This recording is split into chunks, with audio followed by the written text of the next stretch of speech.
E a gente volta no último bloco do programa Utilidade Pública falando de motivações para faixas etárias cada vez menores, tá certo? A gente está falando de crianças, aqui com o coach professor Gustavo Sancho e com a psicóloga psicanalista Patrícia Pira. A gente vem falando de alguns pontos.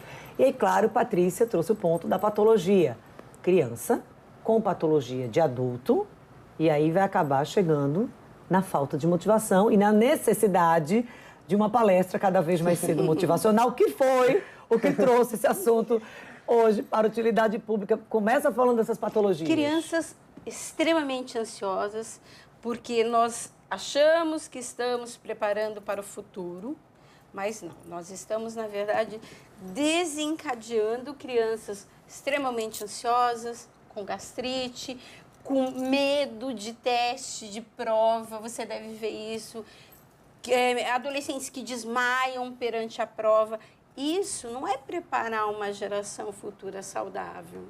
E aquilo que a gente está o tempo inteiro falando aqui, que você pode falar 50 línguas, ter feito uma super universidade, só que se você não tiver habilidade social, se você não souber lidar com frustração, com o outro, com seu colega de trabalho, com o seu chefe, aquilo tem chances de não darem certo. Então, você tem, hoje, uma geração que possivelmente seja uma geração adoentada pelo excesso de informação, não conhecimento, pelo excesso de cobrança, pela falta da brincadeira, do lúdico. E aí um ponto que eu ia tratar aqui, Patrícia falou que é muito interessante, é porque o mercado de trabalho hoje, ele já está refletindo isso que os jovens estão passando.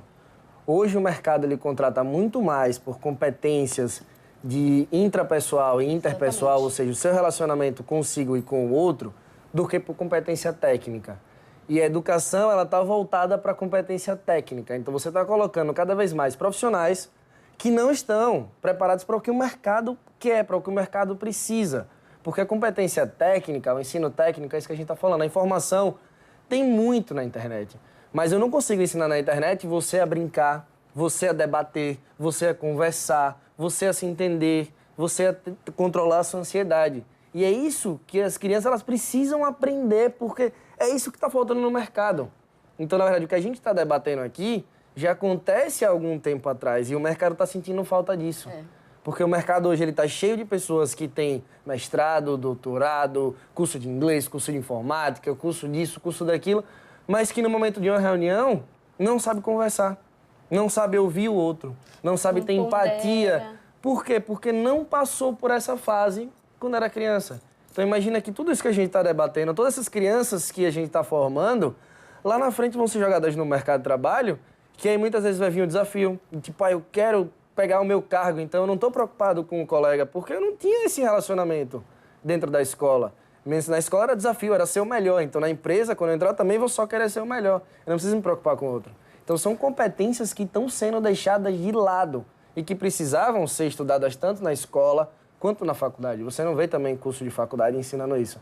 E é um modelo complicado, porque você não vê evoluir, você não vê mudar. Você vê até piorar. Eu já tive aluno meu que eu falei, quantos trabalhos você apresentou em sala de aula? E ele falou, não, a gente não apresenta trabalho não, a gente só tem assunto e prova. Eu falei, mas no final do seu curso de graduação você vai apresentar um TCC. Como é que você não está sendo preparado para esse desafio? Do momento, do nervosismo, da ansiedade. Essa que é a hora, eu acho, de começar a trabalhar isso com eles. A frustração, a ansiedade, o desafio, o autocontrole, o relacionamento, a comunicação. Então isso tem que ser trabalhado nessa faixa etária. E não nessa faixa etária você está jogando conhecimento de maneira massiva, porque eles vão... Isso é de base, né? Quando você deixa as crianças, por exemplo, brincarem num parquinho e ela pega o potinho e taca na cabeça do outro e o outro pega o potinho de volta, aquilo eles estão aprendendo a se relacionar, está aprendendo a brigar pelo que é dela, o outro a se defender. A gente acha que isso é tão, né? Mas isso é extremamente importante. Então, se você priva, não pode sujar, não pode fazer isso, não pode...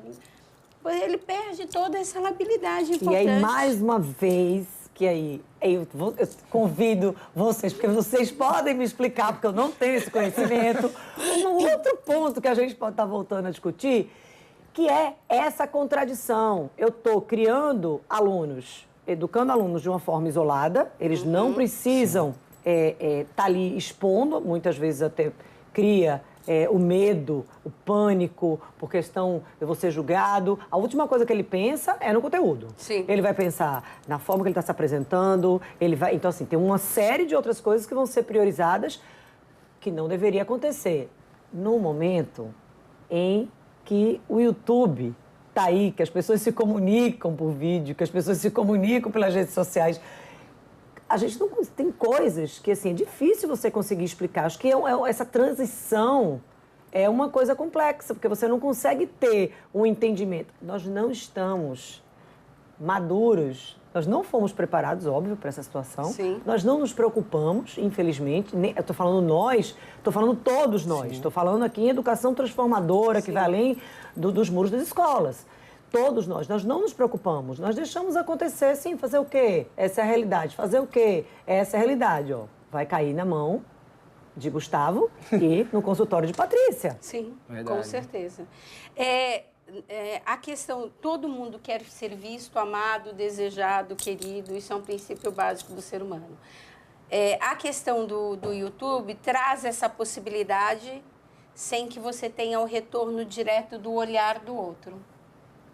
Ali do contato. Porque quando você está se expondo, você olha para as pessoas e elas têm reações. Quando você está gravando, você não vê reação nenhuma. Então, isso te protege.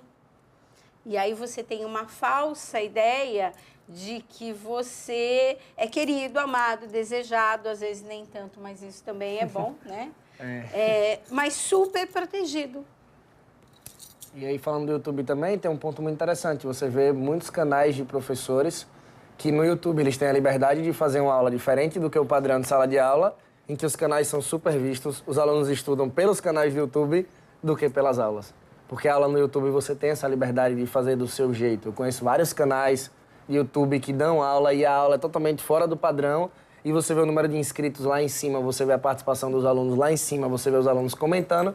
Quando chega na sala de aula, que tem que seguir aquele padrão, a aula cai. Então, o YouTube também traz essa liberdade, traz esse diferencial para os professores. Se for utilizado da melhor forma, Sim. que isso tenha impacto positivo, que seja esse reforço, seja pelo YouTube, né? Não tem problema, contanto que seja o canal correto, para o conteúdo correto. Infelizmente, nosso tempo chegou ao fim. Ai, Patrícia, muito obrigada. Gustavo, agradeço. muito obrigada. Só agradeço. lembrando, parabéns, Calma, evolua. calma e evolua. 3 palavrinhas mágicas que todo mundo deve utilizar no seu dia a dia. Independentemente da faixa etária. Independentemente da faixa etária. Parabéns, calma, evolua.